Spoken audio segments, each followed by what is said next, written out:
यूट्यूबिस्टा classes में फिर से आप लोग का स्वागत है। कुछ प्रॉब्लम की वजह से बीच में 4-5 दिन तक हम लोग हम वीडियो अपलोड नहीं कर पाए, ठीक है ना। तो कुछ प्रॉब्लम था जिसके वजह से नहीं हो पाया, लेकिन आज के बाद हम लोग फिर से आज से स्टार्ट करते हैं और वीडियो हमेशा कंटिन्यू रहेगा। हर दिन कम से कम सप्ताह में 5 वीडियो तो ज़रूर आएगा। क्लियर है ना। तो स्टार्ट करते हैं बिना टाइम गवाए। हम लोग क्या किए थे कि जो ऑप्टिक्स चल रहा था उसमें लेक्चर 8 तक कंप्लीट किए थे, ठीक है ना। और लेक्चर 8 में हम लोग क्या पढ़ लिए थे, कॉनकेव मिरर के बारे में पढ़ लिए थे। पूरा image formation by concave mirror हम लोग का लास्ट टॉपिक था, ठीक है ना। तो हम लोग आज क्या करेंगे कि उससे आगे बढ़ते हैं। तो कॉनकेव मिरर कंप्लीट हो चुका था, इमेज फॉर्मेशन उससे, ठीक है ना। तो आज हम लोग देखेंगे image formation by convex mirror, ठीक है ना। यानी कॉन्वेक्स मिरर में कहाँ पे कोई ऑब्जेक्ट को रखने पे इमेज कैसा बनेगा, ठीक है ना, उसके बारे में पढ़ेंगे।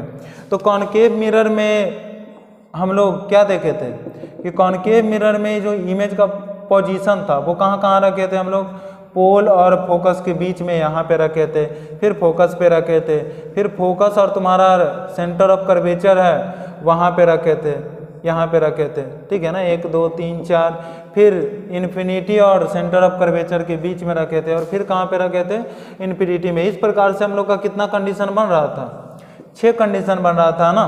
तो यहाँ पे 6 कंडीशन इसलिए बन रहा था क्योंकि हर जगह पे रखे थे। तो हम लोग देखे थे पिछले क्लास में, लास्ट क्लास में, कि जब हम लोग अलग अलग पोजीशन पे रख रहे थे ना, किसको, ऑब्जेक्ट को, तो तुम्हारा इमेज भी अलग अलग बन रहा था, ठीक है ना। इमेज भी अलग अलग पोजीशन पे बन रहा था, या फिर उसका नेचर बदल जा रहा था, मैग्निफिकेशन बदल जा रहा था। समझ रहे बात को ना।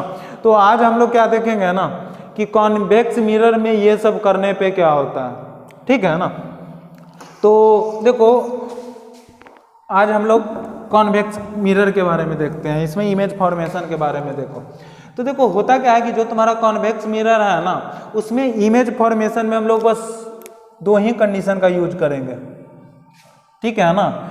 उसमें तो 6 था ना, इसमें बस 2 कंडीशन देखेंगे। क्या, when object is placed at, कहाँ पे, इन्फिनिटी पे, यानी जब ऑब्जेक्ट को हम लोग कहाँ पे रखेंगे, इन्फिनिटी पे रखेंगे।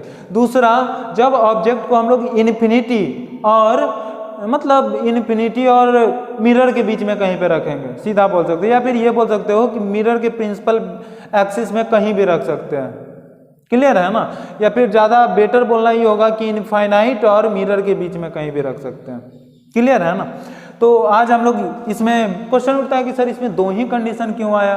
तो इसका जवाब ये है ना कि देखो उसमें क्या हो रहा था कि 6 कंडीशन था, और 6 कंडीशन में हर जगह पे रखने पे इमेज का पोजीशन या फिर नेचर बदल जा रहा था। इसमें क्या होगा ना कि बस इन्फिनिटी पे रखेंगे तो उसका पोजीशन बदलता है, ठीक है ना। जब इन्फिनिटी पे रखेंगे तो उसका पोजीशन बदलेगा, इमेज का थोड़ा सा साइज में, मैग्निफिकेशन में थोड़ा सा डिफेक्ट आता है, ठीक है ना। लेकिन होगा क्या कि जब ऑब्जेक्ट को हम लोग प्रिंसिपल एक्सिस के पे कहीं भी रख देंगे, इन्फिनिटी एक्सेप्ट इन्फिनिटी को छोड़ करके, तो इमेज का जो नेचर होता है, पोजीशन होता है, साइज होता है, सब तुम्हारा लगभग एक जैसा आता है, ठीक है ना। यही रीजन है कि इसमें बस 2 कंडीशन लिए। एक, जब हम ऑब्जेक्ट को इन्फिनिटी पे रखेंगे, दूसरा जब इन्फिनिटी और मिरर के बीच में कहीं भी रखेंगे, या फिर ये बोल सकते हैं कि प्रिंसिपल एक्सिस पे कहीं भी रखेंगे, ठीक है ना। तो चलो हम लोग आगे बढ़ते हैं। हम लोग का जो सबसे पहला केस है उसमें हम लोग क्या करेंगे कि ऑब्जेक्ट को प्लेस करेंगे इन्फिनिटी पे, या फिर हम ये बोल सकते हैं कि u का वैल्यू क्या होगा तुम्हारा, इन्फिनिटी होगा। पूछेंगे कि ऑब्जेक्ट डिस्टेंस क्या होगा, समझना बात को। u से हम लोग डिनोट करेंगे ऑब्जेक्ट डिस्टेंस को, ठीक है ना। u से किसको डिनोट करेंगे, ऑब्जेक्ट डिस्टेंस को। v से किसको डिस्टेंस करेंगे, डिनोट करेंगे इमेज डिस्टेंस को, ठीक है ना। तो इसमें कभी कभी होता क्या है ना कि किसी न किसी को कन्फ्यूजन हो जाता है। तो देखो कन्फ्यूजन दूर करने का तरीका बताओ, पहले इमेज बनेगा कि पहले ऑब्जेक्ट आएगा, पहले ऑब्जेक्ट आएगा तब ना उसका इमेज बनेगा। तो समझना बात को, पहले u आता है कि v आता है, तो पहले u ऑब्जेक्ट आएगा, तब भी इमेज बनेगा। समझ रहे हो ना। तो u से ऑब्जेक्ट डिस्टेंस और v से इमेज डिस्टेंस, याद कर लेना इसको। क्लियर है बात। ठीक है ना। तो देखो यहाँ पे u का वैल्यू इन्फिनिटी, मतलब कहाँ है, ऑब्जेक्ट तुम्हारा इनफाइनाइट पे होगा। क्लियर है ना, ऑब्जेक्ट कहाँ पे होगा, इनफाइनाइट पे होगा। तो बताओ जब ऑब्जेक्ट इनफाइनाइट पे होगा तो उसका इमेज बनाने के लिए वो जो तुम्हारा रे ऑफ लाइट आ रहा होगा इन्फिनिटी से आकर के मिरर पे आ रहा होगा, मतलब इंसिडेंस कर रहा होगा, स्ट्राइक कर रहा होगा। क्लियर है ना। तो होता क्या है कि जो रे ऑफ लाइट तुम्हारा इन्फिनिटी से आता है, इनफाइनाइट से आता है, तो बताए थे ना क्यों पैरेलल बीम हो जाता है, पैरेलल रे हो जाता है, मतलब प्रिंसिपल एक्सिस क्यों पैरेलल आएगा। अरे क्लियर ना, जो रे ऑफ लाइट इन्फिनिटी से आता है वो पैरेलल बीम के जैसा बिहेव करता है ना। तो ये रे ऑफ लाइट जब इन्फिनिटी से आ रहा है ना तो आते आते ही पैरेलल हो जाएगा। क्लियर है ना। और हम लोग जानते हैं कि जो बीम ऑफ लाइट या फिर रे ऑफ लाइट पैरेलल आता है प्रिंसिपल एक्सिस के, ठीक है ना, वो मिरर पे स्ट्राइक करने के बाद या तो फोकस पे जाकर के मीट करेगा या फिर फोकस पे मीट करता हुआ अपीयर होगा। ठीक है ना। अगर मिरर कॉनकेव रहा तो एग्जैक्ट मीट करता है, एक्चुअल कटिंग बनता है यहाँ पे। ठीक है ना। लेकिन जब तुम्हारा कॉन्वेक्स मिरर होता है तो यहाँ पे मीट करता हुआ अपीयर होगा। तो ये तो कॉन्वेक्स मिरर है तो यहाँ पे मीट करता हुआ अपीयर होगा। तो देखो यहाँ से तुम्हारा आ रहा है पैरेलल रे ऑफ लाइट, यहाँ पे मिरर पे आया और स्ट्राइक करने के बाद इधर निकल गया। क्वेश्चन उठता है कि सर इधर ही क्यों जाएगा, नीचे क्यों नहीं आएगा। तो उसका जवाब ये है कि कभी भी अगर रे ऑफ लाइट आकर के मिरर पे इंसिडेंस होता है तो वो लॉ ऑफ रिफ्लेक्शन को फॉलो करता है। किसको फॉलो करेगा, लॉ ऑफ रिफ्लेक्शन को। और लॉ ऑफ रिफ्लेक्शन ये बोलता है ना कि जो तुम्हारा एंगल ऑफ इंसिडेंस होगा एंगल ऑफ रिफ्लेक्शन के बराबर होगा। क्लियर है इतना। तो देखो समझना बात को, यहाँ से तुम्हारा इंसिडेंट रे है तो अगर यहाँ से हम नॉर्मल ड्रॉ करना चाहें तो कहाँ से ड्रॉ करेंगे। तो हम लोग जानते हैं कि जो तुम्हारा सेंटर ऑफ कर्वेचर होता है उससे जो रे ऑफ लाइट मिरर पे इंसिडेंस होता है वो तुम्हारा क्या होता है, नॉर्मल के जैसा बिहेव करता है। तो यहाँ से नॉर्मल के जैसा बिहेव किया, यहाँ से हम रे ऑफ लाइट को लाए तो ये नॉर्मल के जैसा बिहेव करेगा। तो ये तुम्हारा इंसिडेंस रे, ये नॉर्मल, तो ये तुम्हारा एंगल ऑफ इंसिडेंस। ठीक है। फिर ये है तुम्हारा नॉर्मल।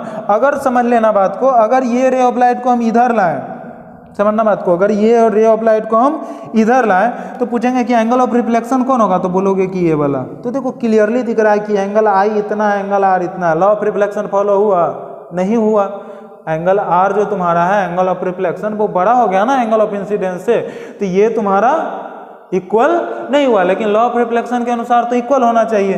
तो बताओ इधर अगर ये लाइन के जस्ट नीचे भी लाएं तो इक्वल होने का कोई संभावना नहीं है। तो इक्वल होने का बस एक ही संभावना है, किधर, जब ये रे ऑफ लाइट तुम्हारा इधर से होकर के ऐसे जाए तब चांस है तुम्हारा कि ये जो एंगल आई है ना उसके बराबर ये एंगल आर आ जाए। यही रीजन है कि ये रे ऑफ लाइट तुम्हारा यहाँ पे आएगा, स्ट्राइक करेगा और इस डायरेक्शन में जाएगा। क्लियर है ना। अरे ठीक है ना। चलो अब हम लोग आगे बढ़ते हैं। यहाँ से देखो पैरेलल रे ऑफ लाइट आया, यहाँ पे इंसिडेंस हुआ और इंसिडेंस होकर के क्या हो गया तुम्हारा, रिफ्लेक्ट हो गया इस डायरेक्शन में। क्लियर है। फिर वहीं पे दूसरा रे ऑफ लाइट आया, समझना बात को, यहाँ पे आया, ये भी टकराया और लॉ ऑफ रिफ्लेक्शन जैसे यहाँ पे फॉलो कर रहा था वैसे ही फॉलो करते हुए ऐसे निकल गया। क्लियर है। अब समझना बात को, दोनों रे ऑफ लाइट इधर तो कहीं पे आकर के मीट करेगा, कभी नहीं कर सकता क्योंकि ये इधर जा रहा ये इधर जा रहा, कहीं भी दोनों को मीट करने का चांस नहीं है। तो देखो इसको क्या करेंगे ना कि इमेज फॉर्मेशन के लिए तो मीट करना जरूरी है, या फिर चाहे वो मीट तुम्हारा कैसे रहे, चाहे तो एक्चुअल रहे या फिर वर्चुअली रहे। ठीक है ना। तो देखो इसको वर्चुअली आगे बनाया, ये जो रे ऑफ लाइट है ना इसको पीछे की तरफ यहाँ तक बनाया और इसको पीछे की तरफ यहाँ तक लाया। तो हुआ क्या कि इसको पीछे की तरफ मिलाने से यहाँ पे आके मिला और इसको पीछे मिलाने पे यहाँ पे आके मिला। कहाँ पे, फोकस पे। क्यों, क्योंकि पैरेलल बीम ऑफ लाइट है। हम लोग जानते हैं कि जो पैरेलल बीम ऑफ लाइट होता है तुम्हारा वो कहाँ पे आकर के मिलता है, फोकस पे, या फिर मीट करता हुआ दिखता है। तो देखो ये रे ऑफ लाइट लगेगा ना तुम्हारा कि फोकस से ही जा रहा है, ऐसे ये भी लगेगा तुम्हारा कि फोकस से जा रहा है। तो ये रे ऑफ लाइट को आगे बढ़ाने पे यहाँ पे फोकस पे, इसको आगे बढ़ाने पे यहाँ पे फोकस पे कट कर गया। क्लियर है ना। तब अगर तुमसे हम पूछेंगे कि बताओ इमेज का ऑब्जेक्ट कहाँ पे है, इन्फिनिटी पे, तो जब तुम्हारा ऑब्जेक्ट कहाँ पे है, इन्फिनिटी पे, अगर ऑब्जेक्ट का हम लोग पोजीशन देखें तो ये कहाँ पे है, इन्फिनिटी पे है। तो जब ऑब्जेक्ट तुम्हारा इन्फिनिटी पे होगा तो पूछेंगे इमेज कहाँ पे बना। तो देखो ये तुम्हारा मिरर है, ये मिरर का रिफ्लेक्टिंग सरफेस है। तो हम बताए थे ना कि जिधर से डैश डैश डैश डैश किए हुए मिरर का पीछे का सीन होता है। ठीक है ना। तो इमेज किधर बना, तो बोलोगे बिहाइंड द मिरर, ऑब्जेक्ट कहाँ बना, बिहाइंड द मिरर। और पूछेगा कि मिरर के पीछे तो बना, लेकिन कहाँ पे, तो बोलेगे क्या कि behind the mirror at focus, focus पे बना ना, देखो ये आगे फोकस पे मिल कर रहा है ना, यानी मिरर के पीछे बना, कहाँ पे, फोकस पे। क्लियर है। दूसरा बात समझना, पूछेगा कि इसका नेचर कैसा है, तो बताओ, तो वर्चुअली इंटरसेप्ट से बना है ना, तो ये जो तुम्हारा इमेज बनेगा कैसा नेचर का होगा, वर्चुअल नेचर का होगा। कैसा नेचर का होगा, वर्चुअल होगा, ठीक है ना। और वर्चुअल जो इमेज बनता है हमेशा कैसा होता है, हमेशा इरेक्ट होता है। कैसा होता है, इरेक्ट होता है, सीधा बनता है, तो ये तुम्हारा इरेक्ट भी होगा। ये सब पिछला जो क्लास है उसमें बताया हुआ है। तुम लोग कोशिश क्या करो ना कि पूरा लेक्चर 1 से देखते आओ, ठीक है ना, तो पूरा कॉन्सेप्ट बना हुआ रहेगा, क्योंकि सब एकदम कोरिलेटेड है। क्लियर है ना बात। तो behind the mirror at focus, virtual और इरेक्ट। फिर तुमसे पूछेंगे कि जो तुम्हारा इमेज का साइज है वो कैसा है, तो देखो, तो इमेज यहाँ पे जो तुम्हारा रखे हैं उससे बहुत बहुत बहुत छोटा बना है ना, देख रहे हो ना, पॉइंट शेप्ड है। कैसा बना है, पॉइंट शेप्ड, यानी बहुत छोटा बना है। या फिर तुम इसी को बोल सकते हो highly diminished, highly diminished. Diminished मतलब होता है छोटा, हाईली मतलब बहुत छोटा, ठीक है ना। तो हाईली डिमिनिश्ड का मतलब बहुत छोटा बनेगा, ठीक है ना। किसके कंपैरिजन में, ऑब्जेक्ट के कंपैरिजन में, ठीक है ना, विथ रिस्पेक्ट टू ऑब्जेक्ट, यानी जो तुम्हारा ऑब्जेक्ट रहेगा ना उसके कंपैरिजन में वो बहुत छोटा बनेगा। कौन, इमेज। क्लियर है। अगर हम मैग्निफिकेशन का बात करें तो समझना, मैग्निफिकेशन होता है तुम्हारा m बराबर HI/HO, ठीक है ना। मैग्निफिकेशन क्या होता है, HI/HO, height of image upon height of क्या, ऑब्जेक्ट। क्लियर है। अब समझो बात को कि जो तुम्हारा हाइट ऑफ इमेज है, जो इमेज बन रहा है पॉइंट शेप्ड का बन रहा है, बहुत छोटा बन रहा है, तो ये जो तुम्हारा HI होगा इसका वैल्यू तो बहुत बहुत बहुत छोटा है ना, बहुत छोटा है। और ये जो तुम्हारा HO है ये क्या है तुम्हारा, बहुत, मतलब इसके कंपेरिजन में बड़ा है, बहुत बड़ा है। किसके कंपेयर में, इमेज के हाइट के कंपेयर में। तो बताओ, ऊपर वाला वैल्यू छोटा और नीचे वाला वैल्यू बड़ा। क्लियर है ना। ये जब बड़ा होता है नीचे का वैल्यू ऊपर वाले से, तो इसका वैल्यू मतलब 1 से छोटा आता है। और ये चूंकि बहुत बड़ा है तो 1 से बहुत बहुत बहुत छोटा आएगा, ठीक है ना। तो हम क्या बोल सकते हैं कि यहाँ जो तुम्हारा मैग्निफिकेशन का वैल्यू है लेस देन 1 होगा, ये 1 से बहुत बहुत छोटा होगा, ठीक है ना। फिर हम पूछेंगे कि मैग्निफिकेशन का साइन क्या होगा, तो अगर पीछे का क्लास पढ़े होगे तो वर्चुअली देखते ही बोलोगे कि पॉजिटिव, बोलोगे ना कि वर्चुअली, मतलब वर्चुअल इमेज हमेशा पॉजिटिव मैग्निफिकेशन होता है उसका, तो इसको देख करके ही क्या बोल दोगे, पॉजिटिव बोल दोगे। लेकिन अगर फील करना है तो यहाँ पे समझो, ये तुम्हारा मैग्निफिकेशन है HI, हाइट ऑफ इमेज, ऐसे ऑब्जेक्ट कैसे, चूंकि वर्चुअली बना है, सीधा बना है, तो जैसे वो रहेगा वैसे ही। बताओ, तो प्रिंसिपल एक्सिस के ऊपर का डिस्टेंस है भी, प्रिंसिपल एक्सिस के ऊपर का डिस्टेंस ये भी, तो दोनों डिस्टेंस तुम्हारा ऊपर का ही, तो ये भी पॉजिटिव, तो ये भी क्या, पॉजिटिव। तो मैग्निफिकेशन पॉजिटिव अपॉन पॉजिटिव क्या निकल के आ जाएगा, पॉजिटिव ही निकल के आएगा ना। तो यहाँ पे तुम्हारा जो मैग्निफिकेशन होगा वो क्या होगा, तुम्हारा पॉजिटिव होगा। क्लियर है ना।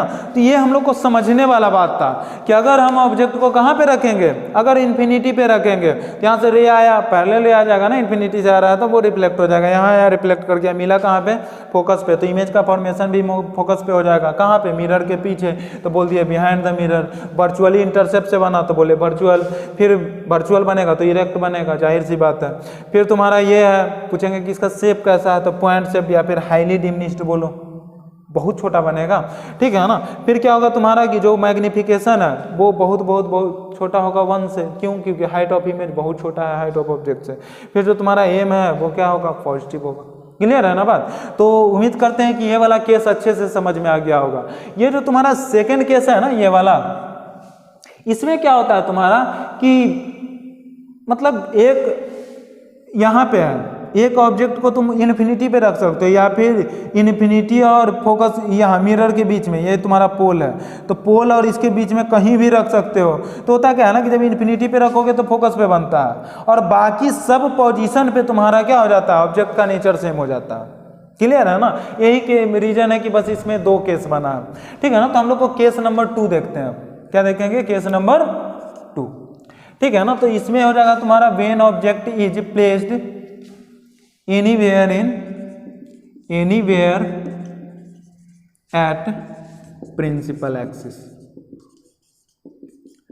ठीक है ना। इस बार क्या होगा तुम्हारा कि ऑब्जेक्ट को हम प्रिंसिपल एक्सिस पे कहीं भी क्या कर देंगे, हम रख देंगे। ठीक है ना। तो देखते हैं क्या होता है इसमें।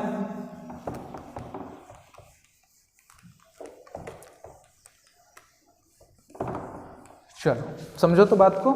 देखो होगा क्या, इसमें भी हम कितना रे का यूज करेंगे, 2 रे। अगर इमेज फॉर्म करवाना है तो हमेशा 2 रे ही होगा। ठीक है ना। तो समझना बात को। ये है तुम्हारा क्या, यहाँ पे मान लो ऑब्जेक्ट रखे हम, ये तुम्हारा ऑब्जेक्ट है। ठीक है। कहाँ पे है, प्रिंसिपल एक्सिस पे कहीं भी ऑब्जेक्ट को रख दिए। तो होगा क्या कि ये ऑब्जेक्ट से एक रे को हम पैरेलल भेज रहे हैं। ठीक है ना। पैरेलल भेज सकते हैं। एक रे जो पैरेलल होगा उसका यूज किया, तो पैरेलल वाला यहाँ से आया, यहाँ पे मिरर पे इंसिडेंस किया और इंसिडेंस करने के बाद ऐसे रिफ्लेक्ट हो गया। कोई दिक्कत नहीं ना। अब देखो ये आता हुआ कहाँ से दिखेगा, तो चूंकि पैरेलल है तो फोकस से आता हुआ दिखेगा, तो इसको आगे बढ़ा करके ऐसे फोकस पे मिला दिए। ठीक है। दूसरा जो रे हम इंसिडेंस करवाएंगे, ठीक है ना, वो नॉर्मल इंसिडेंस करवाएंगे। तो अगर यहाँ से हम लोग नॉर्मल इंसिडेंस करवाएं, ठीक है ना, तो यहाँ से देखो ये जो तुम्हारा रे है, करवाते थे ना वहाँ पे एक फोकस के पैरेलल भेजते थे और दूसरा कहाँ से भेजते थे, सेंटर ऑफ कर्वेचर से। ठीक है ना। तो एक रे ऑफ लाइट को हम यहाँ से इस प्रकार से भेजेंगे ना कि वो हम लोग को कहाँ से आता हुआ दिखे, सेंटर ऑफ कर्वेचर से। कहाँ से, सेंटर ऑफ कर्वेचर से। तो देखो इसको आगे भेज रहे हैं। ठीक है ना। ये रे ऑफ लाइट इस ढंग से जाएगा ना, तो बताओ तो ये रे ऑफ लाइट अगर आगे बढ़ाने पे सेंटर ऑफ कर्वेचर पे मिलेगा, कहाँ पे मिलेगा, सेंटर ऑफ कर्वेचर पे। देख रहे हो ना, सेंटर ऑफ कर्वेचर की तरफ मिल रहा है। तो बताओ तो ये सेंटर ऑफ कर्वेचर से जा रहा है, तो ये तो मिरर पे स्ट्राइक करने के बाद वापस रिटर्न हो जाएगा ना। क्यों, क्योंकि सेंटर ऑफ कर्वेचर पे जो जाता है वो नॉर्मल इंसिडेंस होता है। तो ये जैसे जाएगा वैसे ही क्या हो जाएगा तुम्हारा, रिफ्लेक्ट हो जाएगा। तो पूछेंगे कि इमेज का फॉर्मेशन बना, तो हाँ देखो यहाँ पे बना।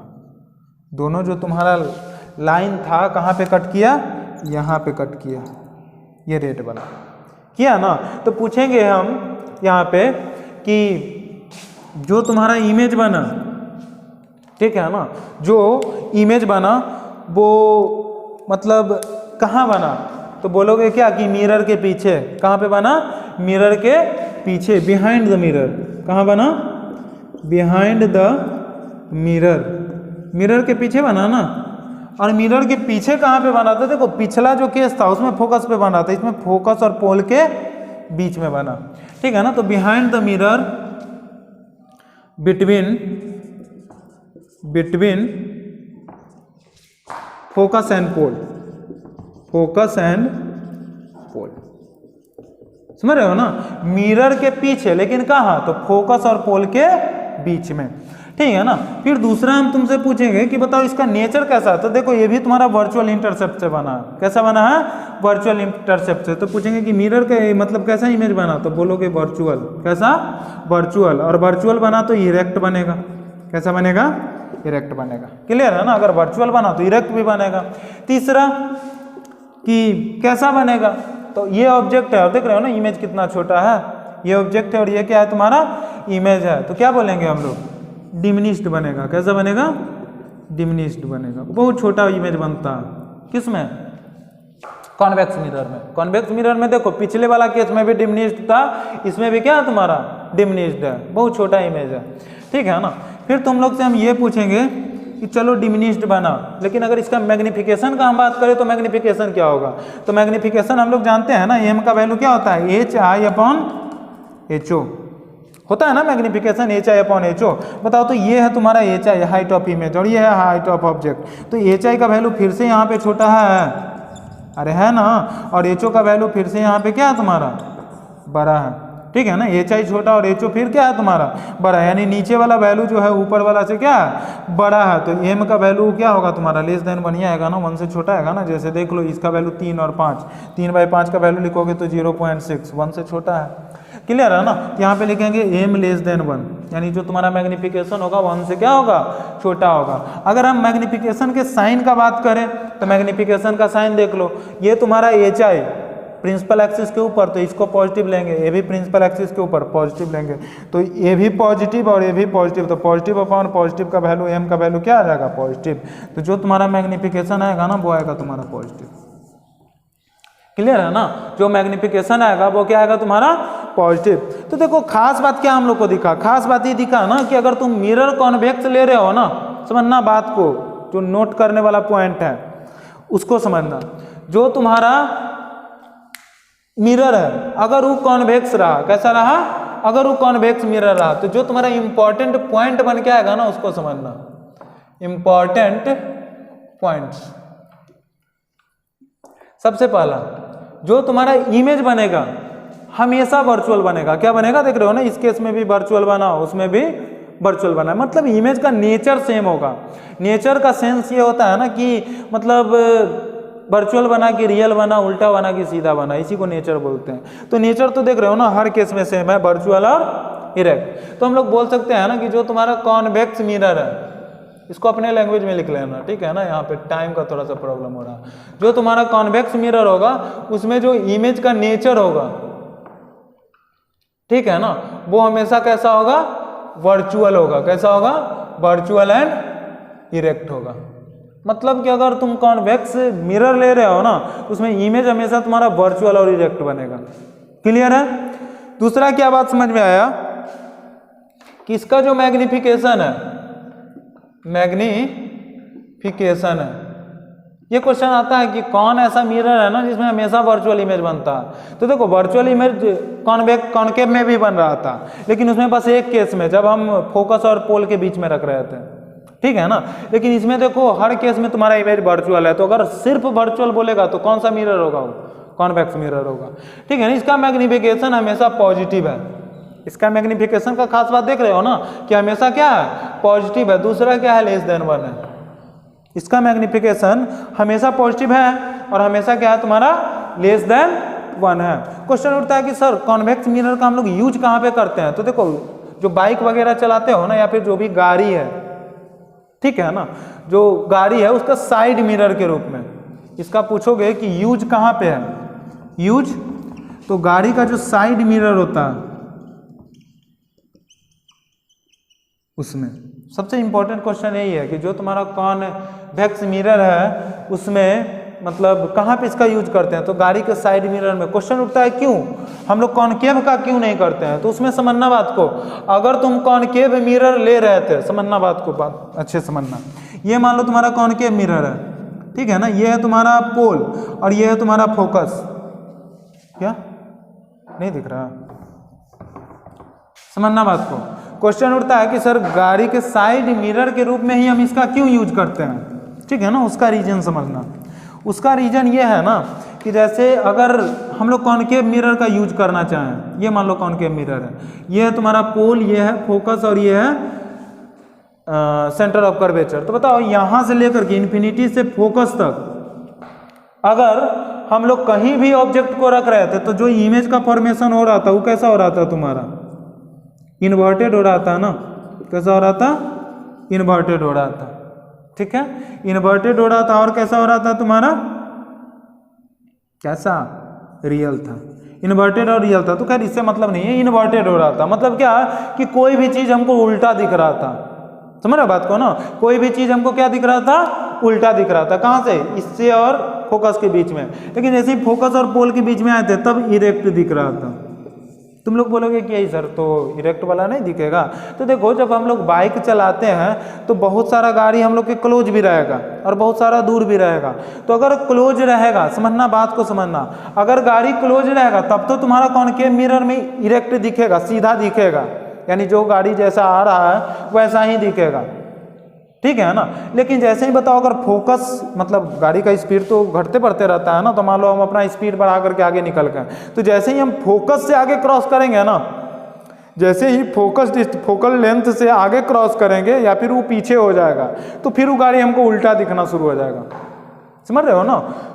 वो वाला गाड़ी क्या दिखने लगेगा, उल्टा दिखने लगेगा। तो बताओ इसका हम यूज कर सकते हैं, कभी सीधा दिखेगा कभी उल्टा दिखेगा, कभी कोई आदमी आएगा तो उसका सर ऊपर, कभी आएगा तो सर नीचे, समझ रहे बात को ना। तो उल्टा सीधा इसमें दिखेगा, किसमें, कॉनकेव मिरर में। दूसरा क्या प्रॉब्लम है इसमें, तो इसमें प्रॉब्लम ये है ना कि इसमें जो तुम्हारा इमेज बनता है ना वो मतलब लार्ज बनता है, मैग्नीफाइड बनता है। तो बताओ अगर कोई आदमी आ रहा है और गाड़ी में हम क्या करेंगे, बहुत बड़ा तो मिरर नहीं लगा सकते हैं, छोटा ही मिरर लगाएंगे। तो छोटा मिरर बनाएंगे ना तो मान लो पीछे से गाड़ी आ रहा है तो हो सकता है कि गाड़ी का बस ऊपर वाला पार्ट दिखे और नीचे वाला दिखे ही नहीं, क्योंकि उसमें तो बड़ा इमेज बनेगा ना, ठीक है ना। तो उसमें पूरा जो गाड़ी का इमेज है वो उसमें सम्मिलित नहीं हो पाएगा। क्लियर है। तो यही रीजन है कि कॉनकेव मिरर का हम लोग यूज नहीं करते हैं। तो क्वेश्चन उठता है कि सर तो कॉन्वेक्स मिरर में ऐसा क्या खास बात है कि इसमें करेंगे। तो देखो इसमें सबसे पहला खास बात ये है ना कि इसमें तुम्हारा इमेज भले ही वर्चुअल बने, लेकिन हमेशा सीधा बनता है। मतलब गाड़ी कभी भी तुमको उल्टा दिखाई नहीं देगा, हमेशा कैसा दिखाई देगा, सीधा दिखाई देगा। दूसरा क्या खास बात है, तो दूसरा खास बात ये है ना कि इसमें जो इमेज बनता है तुम्हारा हमेशा बहुत छोटा बनता है। जो तुम्हारा ऑब्जेक्ट है ना उसके मुकाबले बहुत छोटा बनता है। तो जब बहुत छोटा बनेगा ना तो मान लो बहुत बड़ा भी गाड़ी है ना तो तुम्हारा मिरर का साइज अगर छोटा भी रहेगा तो उसमें सम्मिलित हो जाएगा। क्लियर है ना। तो यही रीजन है कि इसमें हम कॉन्वेक्स मिरर का यूज करते हैं। क्लियर है ना बात। तो ये रहा हम लोग का क्या, पूरा image formation by convex mirror. तो कॉन्वेक्स मिरर के बारे में ये सारा बात था, ठीक है ना। अब हम लोग चलते हैं अपना अगले टॉपिक पे, ठीक है ना। क्लियर है। तो इसको स्क्रीनशॉट लो जल्दी जल्दी जिसको भी लेना है। चलो स्टार्ट। चलो अब हम लोग क्या करेंगे ना कि एक बहुत ही इंपॉर्टेंट कॉन्सेप्ट जिसका बहुत ज़्यादा यूज होगा उसके बारे में पढ़ते हैं, ठीक है ना। वो क्या है, तुम्हारा relation between F and R. समझना बात को। आज हम एफ और आर के बीच में रिलेशन निकालना सीखेंगे। 10th लेवल में जानते होगे, ठीक है ना। लेकिन यहाँ पे क्या होता है, बोर्ड में कभी कभी प्रूफ करने भी इसको देता है। आज तक तो नहीं दिया है लेकिन चांसेज है कि दे दे, ठीक है ना। 1-2 नंबर में दे सकता है, समझ रहे बात को ना। तो इसको प्रूफ करना सीखेंगे और इसके बाद जो हम तुम लोग को फॉर्मूला डिराइव करेंगे ना relation between F and R, वो होगा तुम्हारा जनरल फॉर्मूला, ठीक है ना। अभी तक हम लोग ये जानते हैं कि जो तुम्हारा रेडियस ऑफ कर्वेचर होता है, ठीक है ना, उसके आधे डिस्टेंस पे फोकल लेंथ होता है। ऐसा कोई जरूरी नहीं है। ये कब पॉसिबल है, जब तुम्हारा रे ऑफ लाइट क्या हो, सिर्फ और सिर्फ क्या हो, पैरेक्सियल हो, ठीक है ना। लेकिन इसको समझने से पहले थोड़ा सा एक कॉन्सेप्ट है उसको हम लोग समझते हैं, ठीक है। चलो इसको यहाँ पे अच्छे से देखना, ठीक है ना, और समझना कि क्या हो रहा है। चलो ये मान लो तुम्हारा कोई मिरर है,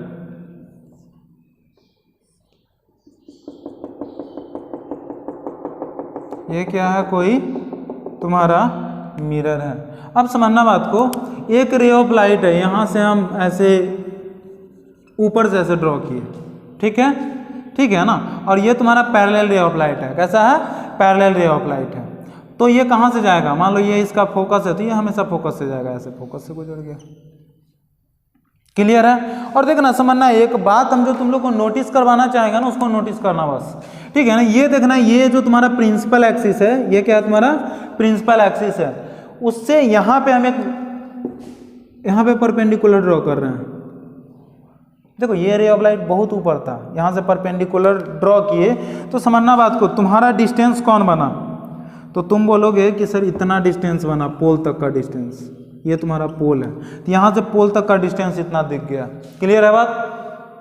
दूसरा बात समझना, एक और रे हम लिए यहाँ पे इंसिडेंस करवाएं इस बार, ठीक है ना।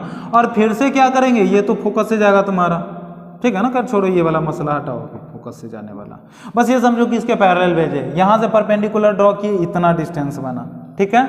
अगर हम यहाँ से परपेंडिकुलर ड्रॉ करें, एक रे लाए और यहाँ से परपेंडिकुलर ड्रॉ करें, तब देखो इतना डिस्टेंस बना।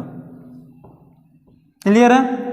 फिर एक रे ऑफ लाइट हम यहाँ पे लाए, यहाँ से परपेंडिकुलर ड्रॉ किए, इतना बना, ठीक है ना। एक रे ऑफ लाइट देखो ये वाला छोड़ दिए थे, इसको लाए यहाँ पे ड्रॉ किए, फिर नीचे लाए यहाँ पे ड्रॉ किए, देखो अब डिस्टेंस।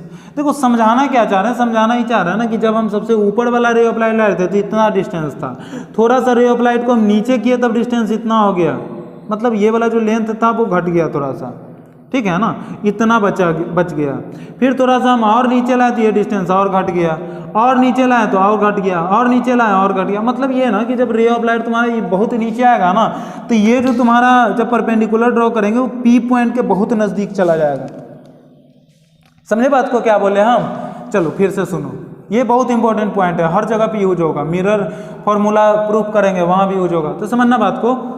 चलो देखो, यहाँ पे हम ड्रॉ किए, यहाँ से परपेंडिकुलर ये लेंथ कितना, ये क्लियर है। अब देखो इसको हम हटा दिया और नीचे आते हैं, यहाँ पे ड्रॉ किए तो अब देखो परपेंडिकुलर ये, देखो पहले लेंथ तुम्हारा इतना था, अब लेंथ घट करके तुम्हारा ये रह गया।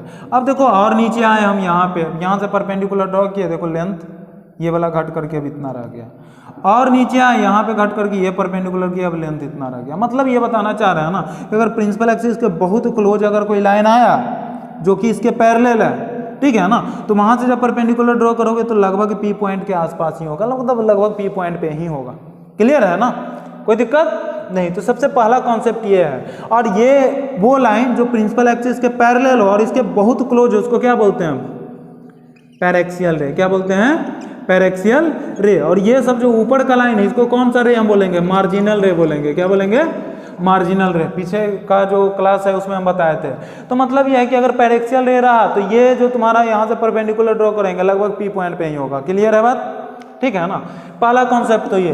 दूसरा कॉन्सेप्ट समझो, जैसे अगर हम तुमसे ये पूछे कि tan 90 डिग्री का वैल्यू कितना है, तो बोलोगे कितना? tan 90 कितना? चलो sin 90 पूछते हैं पहले। sin 90 का वैल्यू बताओ, तो sin 90 का वैल्यू होता है तुम्हारा कितना? 1। ठीक है ना। पूछेंगे कि tan 90 का वैल्यू बताओ, तो क्या बोलोगे? क्या बोलोगे? Infinite, undefined. ठीक है ना।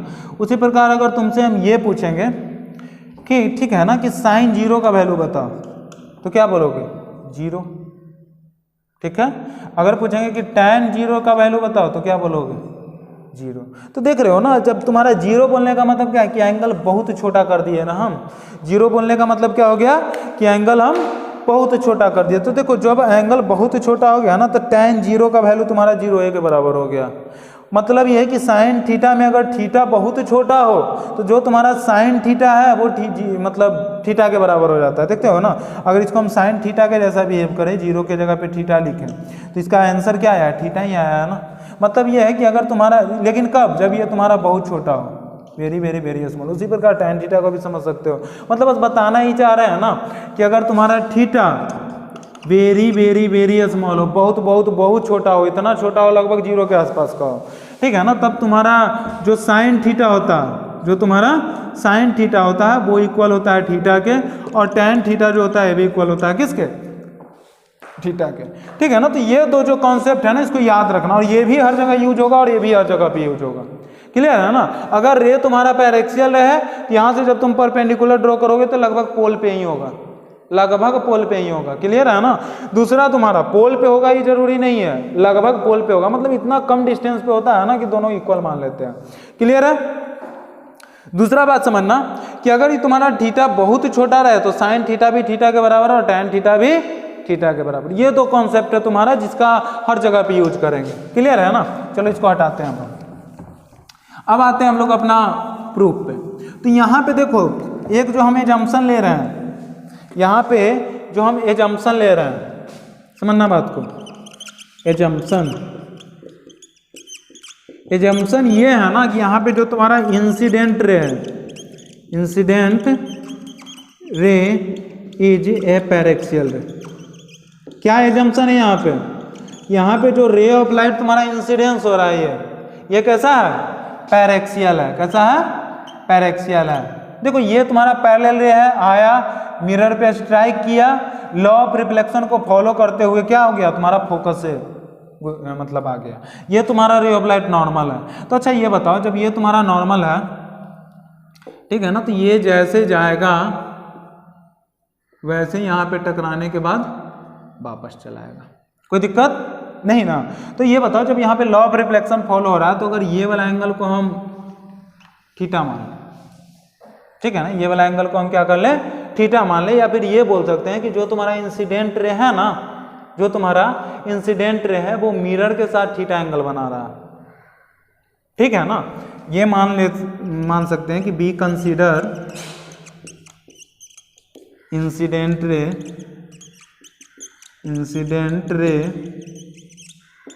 Incidence at mirror at an angle theta. यानी जो तुम्हारा इंसिडेंट रे है ना वो मिरर पे कितना एंगल पे इंसिडेंट किया है, थीटा एंगल पे। अब ये बताओ, ये जब पैरेक्सियल रे है, ठीक है ना, तो ये तो तुम्हारा दिखाने के लिए इतना दूर दिखा है, लेकिन ये बहुत क्लोज होगा प्रिंसिपल एक्सिस से ना। तो यहाँ पे मान लो अगर ये इंसिडेंस किया और यहाँ से इसको लॉ ऑफ रिफ्लेक्शन को फॉलो करके भी आना है, तो ये जो तुम्हारा थीटा होगा खुद ब खुद बहुत छोटा हो जाएगा। यहाँ पे तो बड़ा बड़ा बना है तो बड़ा दिख रहा है, लेकिन जब ये तुम्हारा प्रिंसिपल एक्सिस के जस्ट ऊपर होगा या फिर बोल सकते हो बहुत क्लोज होगा, तो ये जो तुम्हारा थीटा होगा बहुत छोटा होगा, ठीक है ना। तो यहाँ पे ये इंपॉर्टेंट बात याद रखना, यहाँ पे जो थीटा यानी जो तुम्हारा एंगल ऑफ इंसिडेंस है थीटा, ये बहुत बहुत बहुत छोटा है, वेरी वेरी वेरी स्मॉल, समझ रहे हो ना। और जब तुम्हारा थीटा बहुत बहुत बहुत छोटा हो गया तो हम ये बात भी जानते हैं कि जो तुम्हारा साइन थीटा होगा, समझना बात को, जो तुम्हारा साइन थीटा होगा वो इक्वल हो जाएगा थीटा के, या फिर जो तुम्हारा टैन थीटा होगा वो भी किसके इक्वल होगा, थीटा के। ये वाला बात याद रखना, जो तुम्हारा साइन थीटा होगा वो थीटा के बराबर होगा, जो टैन थीटा होगा वो तुम्हारा थीटा के बराबर होगा। कोई क्लियर, मतलब कोई दिक्कत नहीं ना। चलो अब आगे बढ़ते हैं। देखो अगर ये तुम्हारा इंसिडेंट रे है और ये तुम्हारा नॉर्मल है, ये क्या है, नॉर्मल, ये तुम्हारा देख रहे हो ना सेंटर ऑफ कर्वेचर से जा रहा था, ये तो नॉर्मल होगा। तो ये अगर थीटा है तो पूछेंगे कि ये वाला एंगल कितना होगा, तो बोलोगे थीटा, क्योंकि आई आर के बराबर होता है, ठीक है ना। तो ये थीटा, तो ये भी कितना, थीटा।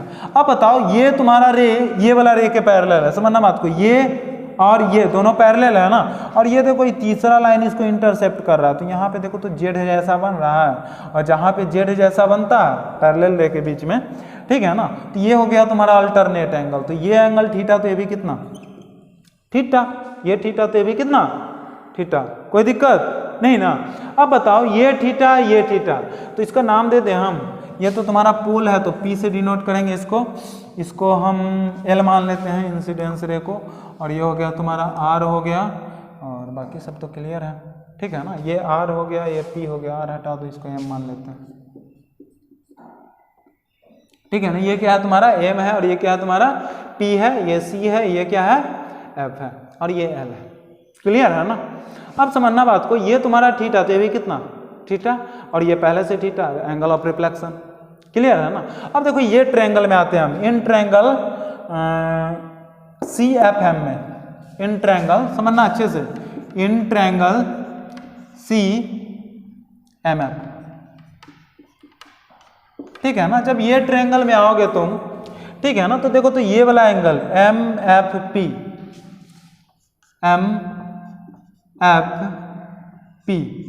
जब MFP का बात करोगे तो देखो तो ये तुम्हारा एक्सटर्नल एंगल है। कैसा एंगल है, एक्सटर्नल एंगल है, ये एक्सटर्नल एंगल है। और हम लोग ट्रायंगल का ये लॉ पढ़े होंगे कि अगर कोई ट्रायंगल है और ये तुम्हारा एक्सटर्नल एंगल है, तो ये तुम्हारा दूर का जो दो एंगल होता है ना, जैसे ये मान लो अल्फा और ये गामा है और ये बीटा है, तो बीटा का वैल्यू हम लोग लिख सकते हैं, इसके देखो नज़दीक का एंगल नहीं, जो दूर का एंगल होगा, ये बीटा इक्वल टू हम लोग लिख सकते हैं अल्फा प्लस गामा। अरे क्लियर है ना बात। तो ये ट्रायंगल में हम लोग ये लिख सकते हैं कि एंगल MFP, देखो तो ये तुम्हारा ट्रायंगल हो गया और ये तुम्हारा एक्सटर्नल एंगल हो गया, तो MFP इक्वल टू हम लिख सकते हैं कि MCF, angle MCF plus angle CMF। बोलो कोई दिक्कत नहीं ना। तब समझना है MFP का वैल्यू कितना हो जाएगा, MFP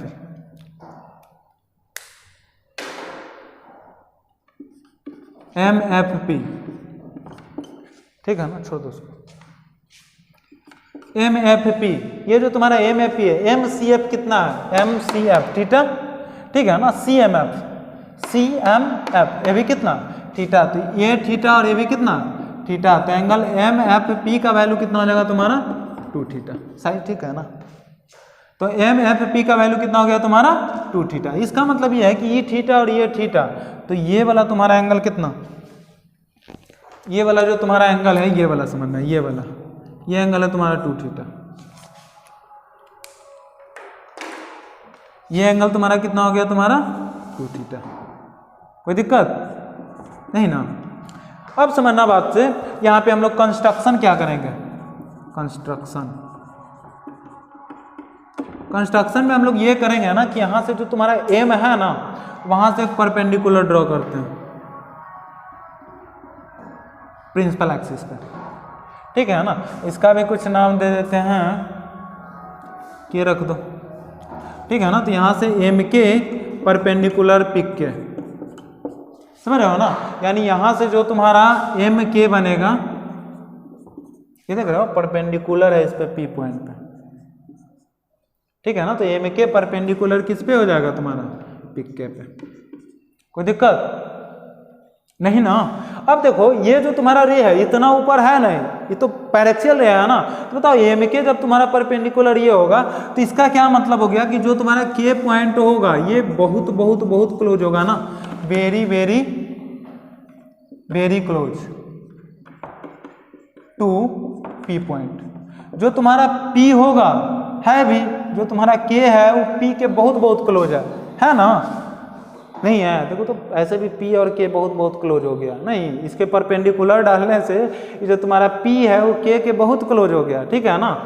और जैसे ही दोनों क्लोज हो गया तो मान सकते हो कि चाहे तो पी रहे या फिर के रहे, दोनों एक जैसा, ठीक है ना। इसका मतलब ये है कि के पॉइंट और पी पॉइंट दोनों लगभग इक्वल डिस्टेंस पे है। तो हम लोग क्या लिख सकते हैं कि जो एफ के है वो एफ पी के बराबर हो जाएगा, जो तुम्हारा एफ के है वो एफ पी के बराबर हो जाएगा। इसको आगे यूज करेंगे, ठीक है ना। जो तुम्हारा एफ के है, अरे जब की के तुम्हारा पी के जैसा हो गया, ठीक है ना, तो कुछ कहना ही नहीं है, एफ के तुम्हारा एफ पी के बराबर हो गया। क्लियर है ना। अब हम लोग आगे बढ़ते हैं। अब क्या करेंगे हम लोग, देखो यहां से tan थीटा लिख सकते हैं इन ट्रायंगल, समझना बात को, इन ट्रायंगल सी एम के में, सी एम के, ठीक है ना, इन ट्रायंगल सी एम के में। जब तुम्हारा ट्रायंगल सी एम के में आओगे ना तो ये तुम्हारा एंगल थीटा है, तो यहाँ से हम tan थीटा लिखें। अगर यहाँ से हम tan थीटा लिखेंगे तो ये हो जाएगा तुम्हारा एम के अपॉन सिक के, लिख सकते हैं ना, एम के अपॉन क्या सी के, सिक के बोल सकते हैं ना, एम के अपॉन क्या सिक के, या फिर के और पी दोनों एक के जैसे, मतलब एक नेचर का ही है, मतलब यहीं पे पहुंच गया ना तो एक जैसा हो गया ना, मतलब ये इसके बहुत बहुत बहुत क्लोज है ना। तो ये जब तुम्हारा इसके बहुत क्लोज है तो ये जो तुम्हारा सिक्के है वो सीपी के बराबर हो जाएगा, ठीक है ना। तो लिख सकते हो कि जो तुम्हारा tan थीटा है वो तुम्हारा एम के अपॉन सी पी हो जाएगा। एम के अपॉन, देखो यहाँ से यहाँ तक सीख के, और ये के पॉइंट इसके बहुत क्लोज है ना, तो के की जगह पे पी भी लिख सकते हैं हम, तो क्या लिख देंगे सी पी, ठीक है ना। अब इसका वैल्यू लिख दो, तो जो तुम्हारा tan थीटा है एम के, तो एम के जैसा रहेगा एम के, और ये जो तुम्हारा सी पी है सी पी, देखो तो ये तुम्हारा क्या है आर डिस्टेंस पे होगा ना, ये तुम्हारा क्या है रेडियस ऑफ कर्वेचर है ना। तो रेडियस ऑफ कर्वेचर को हम लोग किस चीज़ से डिनोट करेंगे, आर से, ठीक है ना। अभी बस डिस्टेंस बस माप रहे हैं। और ये तुम्हारा क्या होगा, तुम्हारा एफ होगा, जो तुम्हारा एफ पी होगा वो क्या होगा, एफ होगा, फोकल लेंथ है ना, फोकस से पोल तक का जो लेंथ होता है एफ होता है, तो इसको हम लिखेंगे आर। ये हो गया तुम्हारा इक्वेशन फर्स्ट, क्लियर है ना।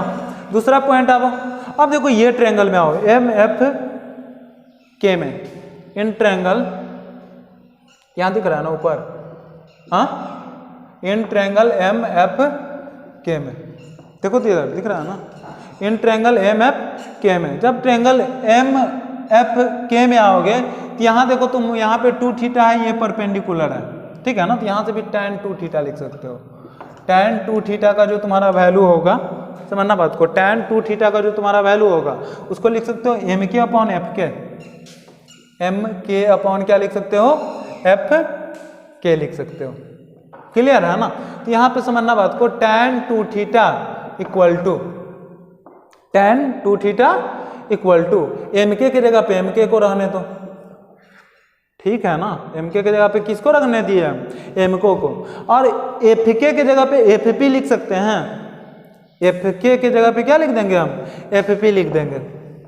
एफ पी लिख देंगे, ठीक है ना। और फिर से इसको आगे बढ़ाओ तो tan 2 थीटा का जो तुम्हारा वैल्यू हो जाएगा ये हो जाएगा एम के अपॉन एफ पी का वैल्यू कितना हो जाएगा, तो एफ हो जाएगा। अभी साइन कन्वेंशन यूज नहीं किए हैं, साइन कन्वेंशन नीचे लगा देंगे, ठीक है ना। अब देखो एक बात याद करो कि यहाँ देखो थीटा जब तुम्हारा बहुत स्मॉल रहता है तो साइन थीटा थीटा के बराबर, टैन थीटा थीटा के बराबर। मतलब ये है कि जहाँ पे टैन थीटा है ना वहाँ पे थीटा लिख सकते हो। तो बताओ यहाँ पे टैन थीटा है तो यहाँ पे क्या लिख देंगे हम, थीटा, और इसका वैल्यू क्या हो जाएगा तुम्हारा एम के अपॉन आर। नहीं दिख रहा, यहाँ पे जो तुम्हारा टैन थीटा है वो एम के अपॉन आर है, तो इसको क्या लिख सकते हो, थीटा का वैल्यू एम के अपॉन आर। ये दिख रहा है, आर नहीं दिख रहा है, चलो दिखा ही देंगे। तो थीटा का वैल्यू एम के अपॉन आर। अब अभी भी ना, चलो ऊपर लिखते हैं। यहाँ से जो तुम्हारा टैन थीटा बराबर एम के अपॉन आर है उसके जगह पे हम ये लिख सकते हैं, ऊपर भी नहीं दिख रहा होगा,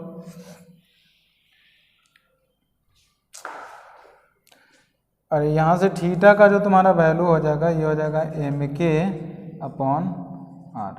अब ठीक है ना, और ये हो जाएगा तुम्हारा इक्वेशन फर्स्ट। कोई दिक्कत नहीं ना।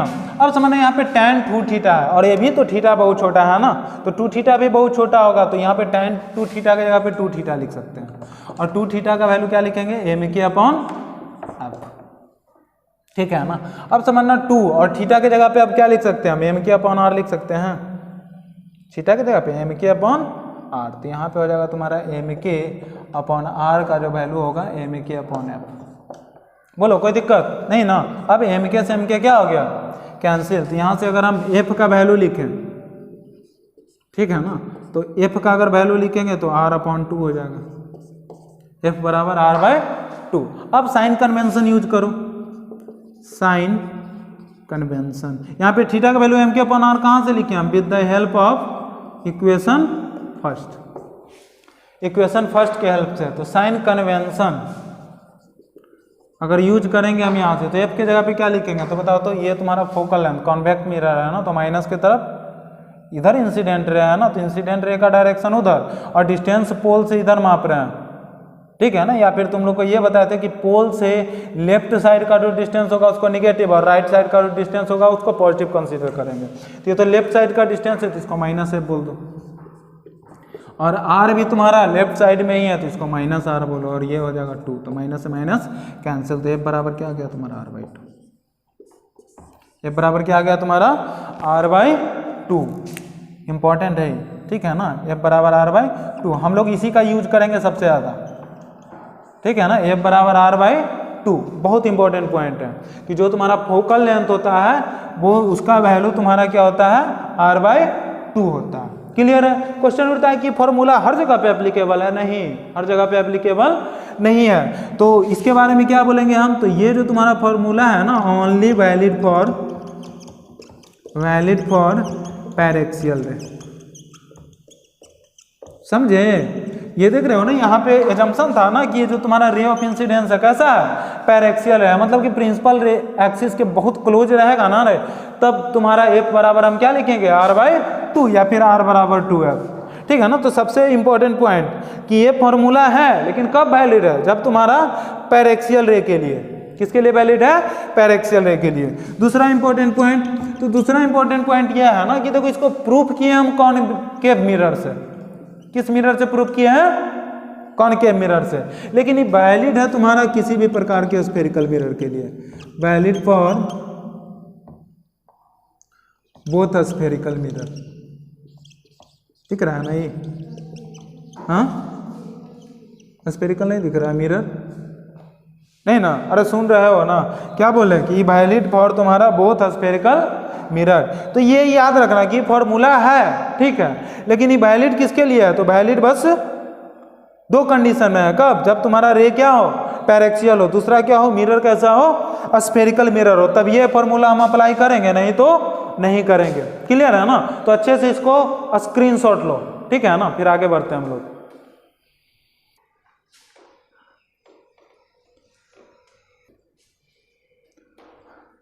क्लियर है। चलो, तो अभी जो हम लोग पीछे पर है ना, वो जो फॉर्मूला था तुम्हारा किसी प्रकार के स्फेरिकल मिरर के लिए वैलिड था, लेकिन उसके साथ एक मतलब एजम्पशन लगा हुआ था। क्या ये एजम्पशन था कि ये जो तुम्हारा रे था ना वो पैरेक्सियल रे होना चाहिए। कैसा रे होना चाहिए? पैरेक्सियल रे होना चाहिए। अब देखो जब पैरेक्सियल रे तो लिमिटेशन हो गया ना कि इसके साथ बहुत क्लोज होना चाहिए। तो देखो अब हम जो पढ़ने जा रहे हैं वो तुम्हारा जेनरल रिलेशन है। क्या तुम्हारा? General relation between F and R. मतलब समझ रहे हो, ये जो हम रिलेशन निकाल के तुम लोग को देंगे ना वो रिलेशन तुम्हारा हर प्रकार के रे के लिए वैलिड है, चाहे वो तुम्हारा रे पैरेक्सियल हो या फिर मार्जिनल रे हो। ठीक है ना। तो यहाँ पे जो हम लोग का रे होगा वो एनी टाइप ऑफ रे लिख सकते हैं, इसको टाइप ऑफ रे के लिए वैलिड है।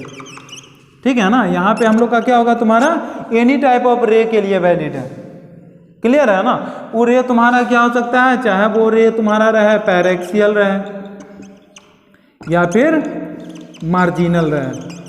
क्या रहे तुम्हारा? चाहे वो रे तुम्हारा क्या रहे? पैरेक्सियल रहे या फिर मार्जिनल रहे। ठीक है ना। तो चलो हम लोग रिलेशन निकालते हैं। सबसे पहले अगर पूछेंगे तुम लोग से हम कि यहाँ से ये जो तुम्हारा सी है वहाँ से ये जो तुम्हारा पोल है जिसको हम लोग पी बोले थे, ठीक है ना, तो यहाँ से यहाँ तक का जो डिस्टेंस है उसको क्या नाम देंगे हम? आर। यहाँ से आर अकेले हो गया बेचारा। ठीक है ना। ये क्या है तुम्हारा? आर है। सी से लेकर के पी तक का जो डिस्टेंस है वो क्या है तुम्हारा? आर है। और ये जो तुम्हारा एफ से लेकर के पी तक का जो डिस्टेंस है ये है तुम्हारा एक्स। ठीक है ना। एफ से पी तक का जो डिस्टेंस है इसको हम लोग एक्स मान लेते हैं। क्या मानते हैं? एक्स। कोई दिक्कत दिख रहा है ना? ये जो तुम्हारा डिस्टेंस है इसको एक्स मानते हैं। क्लियर है। अब देखो अगर हमको नहीं एक्स नहीं, एफ से पी फोकस से लेकर के पोल तक का डिस्टेंस है ना, तो इसको क्या मानेंगे हम लोग? एफ मानेंगे। क्या मानेंगे? एफ मानेंगे। हम लोग का एफ है। ठीक है ना। दूसरा देखो सी से एफ तक का जो डिस्टेंस है ना इसको हम लोग एक्स मान लेते हैं। सी से एफ तक का जो डिस्टेंस है उसको हम लोग क्या मानेंगे? एक्स मानेंगे। अब देखो यहाँ से अगर तुम देखना चाहोगे ना तो एक रिलेशन लिख सकते हो कि ये जो तुम्हारा आर का वैल्यू है, समझना बात को अच्छे समझना, ये जो तुम्हारा आर का वैल्यू है वो एक्स प्लस एफ के बराबर होगा। क्लियर है ना। आर तुम्हारा सी से पी तक का डिस्टेंस।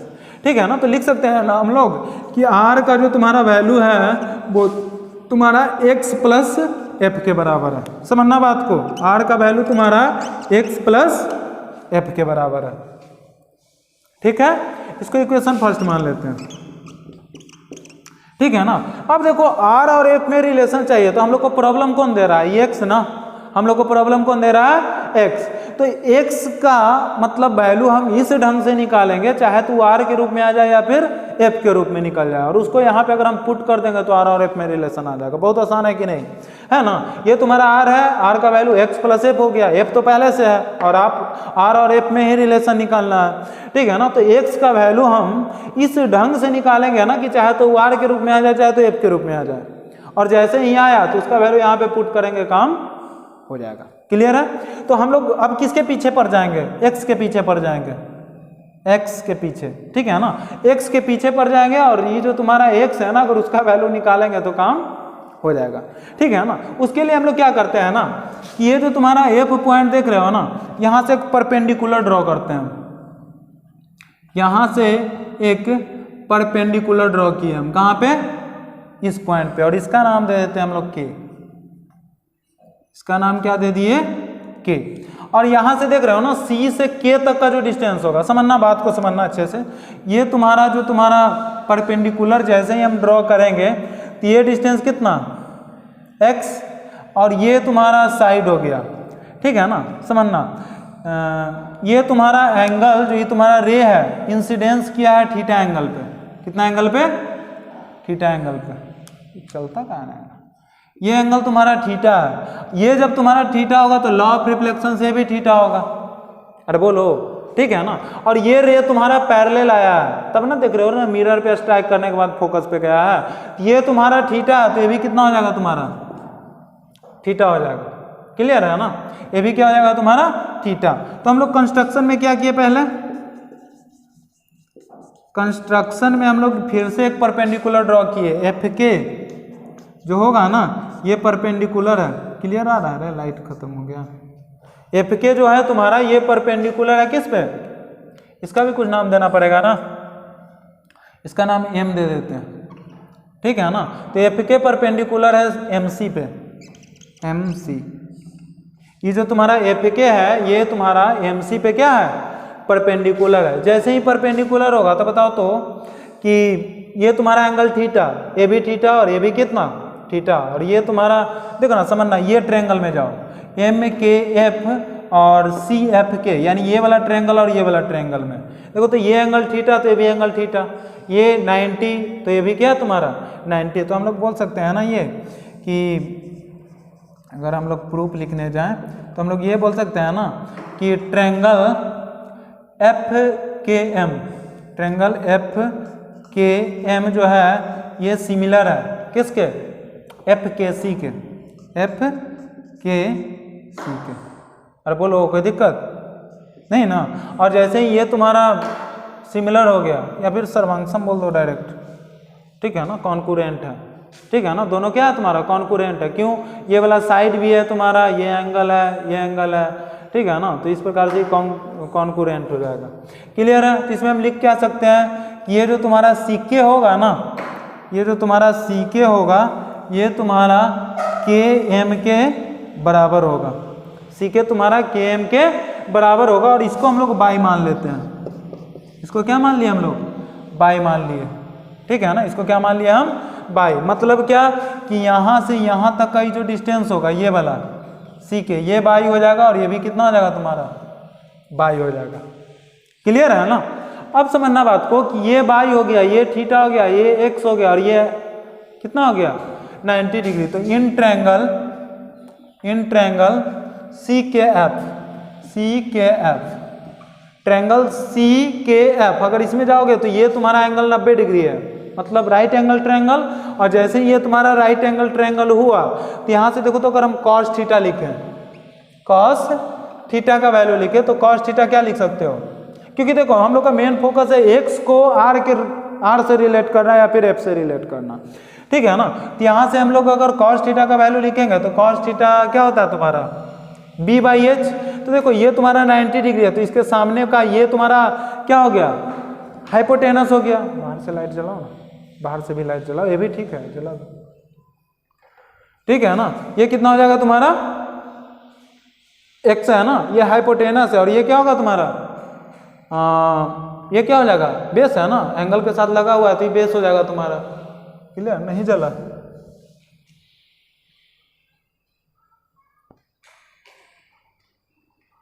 पंखा तो जल रहा है, लाइट नहीं जल रहा।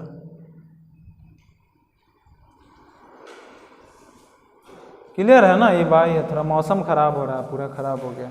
ये बाई है, जल्दी से इसको फिनिश करते हैं, ठीक है ना। तो ये तुम्हारा बेस हो गया और ये हाइपोटेनस है तो इसको लिख सकते हैं हम बाई अपॉन एक्स, लिखेंगे ना। कॉस थीटा का जो वैल्यू होगा तुम्हारा बाई अपॉन क्या होगा एक्स होगा। तो यहाँ से एक्स का हम लोग वैल्यू लिखते हैं या फिर बाई का ही वैल्यू लिखते हैं, तो बाई का वैल्यू हो जाएगा तुम्हारा एक्स कॉस थीटा, ठीक है ना। बाई का वैल्यू क्या हो जाएगा तुम्हारा एक्स कॉस थीटा और ये हो जाएगा तुम्हारा इक्वेशन सेकंड। क्लियर है। अब देखो एक बात और समझना, ये तुम्हारा बाई है और ये भी तुम्हारा क्या है भाई, ये नहीं जला, ये बाई है और ये क्या है तुम्हारा बाई है। तो बताओ तो ये तुम्हारा सेंटर और ये तुम्हारा स्फीयर का कोई पॉइंट, सरकमफ्रेंस का पॉइंट, तो यहाँ से यहाँ तक का जो डिस्टेंस होगा, जिस प्रकार से ये रेडियस है ये भी तो रेडियस होगा ना, ठीक है ना। तो हम लिख सकते हैं ना बाई प्लस बाई, बाई, उसको पाउज करके इंक भरो जल्दी, स्टार्ट करो, ठीक है। ये बाई बराबर कितना हो गया तुम्हारा एक्स कॉस थीटा, ये ट्रायंगल में आने के बाद। क्लियर है। अरे मौसम पूरा गड़बड़ा गया देख रहे हो, ठीक है ना। फिर आगे बढ़ो, ये बाई है और ये क्या है तुम्हारा बाई, उसको छोड़ दो। अब समझो यहाँ पे समझो कि ये बाई प्लस बाई 2 बाई हो गया ना, तो यहाँ पे हम ये लिख सकते हैं कि बाई प्लस बाई, ये वाला बाई प्लस ये वाला बाई, दोनों मिलके आर बन जाएगा, दोनों मिलके क्या बन गया आर बन गया ना। ये by plus by equal to क्या आर। तो यहाँ पे ये लिख सकते हो ना by plus by 2 by equal to R. अब ये 2 हो गया और बाई की जगह पे क्या लिख सकते हैं X cos theta, X cos theta equal to क्या आर। अब देखो तो यहाँ से एक्स कॉस थीटा का वैल्यू लिखोगे तो आर बाई 2 लिखोगे, अरे बोलो ठीक है। तो यहाँ से अगर तुम एक्स का वैल्यू निकाल लो तो ये हो जाएगा तुम्हारा आर बाई 2 कॉस थीटा। कोई दिक्कत नहीं ना, एक्स इक्वल टू क्या आर बाई 2 कॉस थीटा, ठीक है ना। और जैसे ही तुम x का value r by cos theta आ गया तो देखो तो ये x का रिलेशन किस में है, r और थीटा में ही है ना, r और थीटा में ही है। तो ये x का वैल्यू तुम r और थीटा में अब क्या कर सकते हो, रिलेट कर सकते हो। तो इसको क्या करोगे कि इक्वेशन नंबर 3 मान लो, ठीक है ना। जैसे ही 3 मानोगे तो इक्वेशन नंबर 1 एंड 3 से, ठीक है ना, r का जो वैल्यू है तुम्हारा ये है तुम्हारा x प्लस एफ, क्या तुम्हारा x प्लस एफ। अब r का वैल्यू लिख दो यहाँ से, r का वैल्यू x के जगह पे क्या लिख सकते हो, r by 2 cos theta, r by 2 cos theta plus F, कितना, r by 2 cos theta plus F, ठीक है ना। अब f का वैल्यू निकाल लो यहाँ से, तो f का वैल्यू हो जाएगा तुम्हारा, f का वैल्यू निकालोगे तो r बाई 2 कॉस थीटा को उधर भेजो तो r माइनस क्या, r बाई 2 कॉस थीटा, ठीक है ना। साइन कन्वेंशन यूज कर दें, साइन कन्वेंशन यूज कर दिए, समझ रहे हो ना। जैसे ही साइन कन्वेंशन यूज करेंगे तो f क्या हो जाएगा तुम्हारा माइनस एफ, r क्या हो जाएगा तुम्हारा माइनस r, यहाँ से r कॉमन ले लेते हैं तो r कॉमन ले लेंगे और साइन कन्वेंशन यूज करेंगे तो माइनस r, ठीक है ना। यहाँ पे बचेगा 1 माइनस 1 बाई 2 कॉस थीटा, दिख रहा है, कट गया, दिख रहा है ना। चलो यहाँ से माइनस कैंसिल, तो ये बराबर आ गया तुम्हारा क्या, r into 1 minus 1 by 2 cos theta. या फिर इसको सिंपली ढंग से याद करना है तो ऐसे याद रखो, r minus r by 2 cos theta. बहुत इंपॉर्टेंट रिलेशन है ये। रिलेशन पे तुम्हारा क्वेश्चन कहाँ पे आएगा, नीट में और जेई में, ठीक है ना। नीट और जेई में तुम्हारा इस पे क्वेश्चन आएगा, ठीक है ना। यहाँ पे बोलेगा कि कुछ एंगल पे इंसिडेंस किया है और वो तुम्हारा पैरेक्सियल रे नहीं है, तो वहां पे तुम्हारा फोकल लेंथ जो तुम यूज करोगे ना, ये फॉर्मूला से निकालोगे, क्या, r minus r by 2 cos theta से। और ये फॉर्मूला तुम्हारा क्या है, बहुत इंपॉर्टेंट है। पूछेगा कि फॉर्मूला किसके लिए वैलिड है, तो बोलोगे कि valid for any type of रे, एनी टाइप ऑफ रे, ठीक है ना। ये जो तुम्हारा फॉर्मूला है किसी भी प्रकार के लिए रे के लिए वैलिड है, चाहे वो पैरेक्सियल रहे या फिर क्या रहे तुम्हारा मार्जिनल रे रहे, सबके लिए वैलिड है। दूसरा देखो, इसको प्रूव किए हम कॉनकेव मिरर से, लेकिन ये दोनों तरह के मिरर के लिए क्या है, वैलिड है। तो valid for both type of mirror, both type of mirror. अब देखो तुम लोग अगर चाहोगे कि सर इसको पैरेक्सियल रे के लिए हम बनाना चाहें तो नहीं बना सकते, तो बना सकते हैं। देखना इसका स्पेशल केस देखो, स्पेशल केस, ठीक है ना। देखो इसका स्पेशल केस में समझना कि ये तुम्हारा जो रे है पैरेक्सियल रे बनेगा कब, तो इसको पैरेक्सियल रे बना दो। जैसे ही तुम पैरेक्सियल रे बना दोगे तो वहां पे एक जंक्शन लिए थे ना, थीटा बहुत छोटा हो जाएगा, ठीक है ना। और थीटा छोटा इतना छोटा हो जाएगा, इतना छोटा हो जाएगा, इतना छोटा हो जाएगा कि थीटा लगभग टेंस टू 0 हो जाएगा। बोलो, थीटा लगभग टेंस टू क्या हो जाएगा, 0। तो ये फॉर्मूला में अगर फॉर पैरेक्सियल रे के लिए लिखना चाहते हो, फॉर पैरेक्सियल रे, जब पैरेक्सियल रे के लिए लिखोगे, दिख रहा है, कट गया, दिख रहा है ना। तो फॉर पैरेक्सियल रे के लिए लिखोगे तो यहाँ से एफ की जगह पे एफ लिखोगे और इक्वल टू में क्या लिखोगे, आर माइनस, दिख रहा है ना, r बाई 2 और cos की जगह पे क्या लिखोगे, 0 डिग्री, और cos 0 डिग्री का वैल्यू कितना, 1। अब देखो तो r में से अगर r बाई 2 घटेगा तो f बराबर r बाई 2 नहीं आ जाएगा, f बराबर r बाई 2।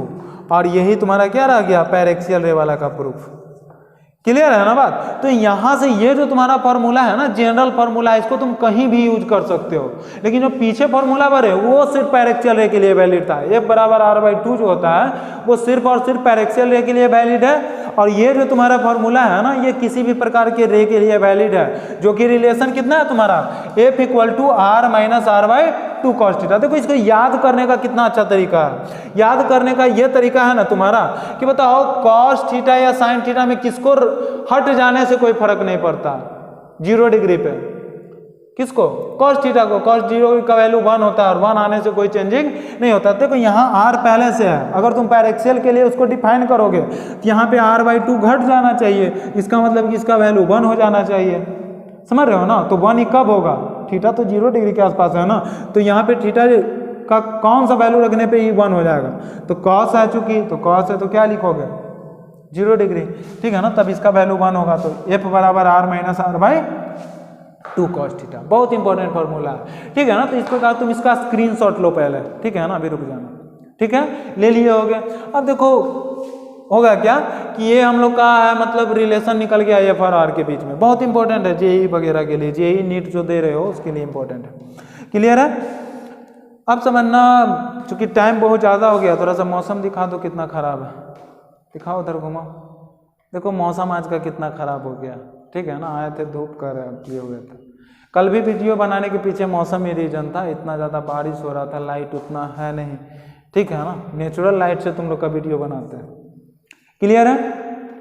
बहुत जल्द सारा चीज़ हो जाएगा। और देखो तुम लोग मतलब थोड़ा सा बस ट्रस्ट करो, ठीक है ना, बाकी सब हर एक टॉपिक अपलोड होगा वीडियो पे। थोड़ा सा प्रॉब्लम आ जा रहा है अभी ना, जिसके वजह से कंटिन्यू नहीं कर पा रहे हैं, ठीक है ना, लेकिन आज से कंटिन्यू करेंगे। कम से कम वीक में तुम लोग का 5 वीडियो जरूर आएगा, ठीक है ना, 5 वीडियो जरूर देंगे। बस तुम लोग थोड़ा सा कोऑपरेट करो और क्या, ट्रस्ट करो, हर वीडियो को देखो, सब्सक्राइबर बढ़ाओ, लाइक करो, शेयर करो वीडियो को, ठीक है ना।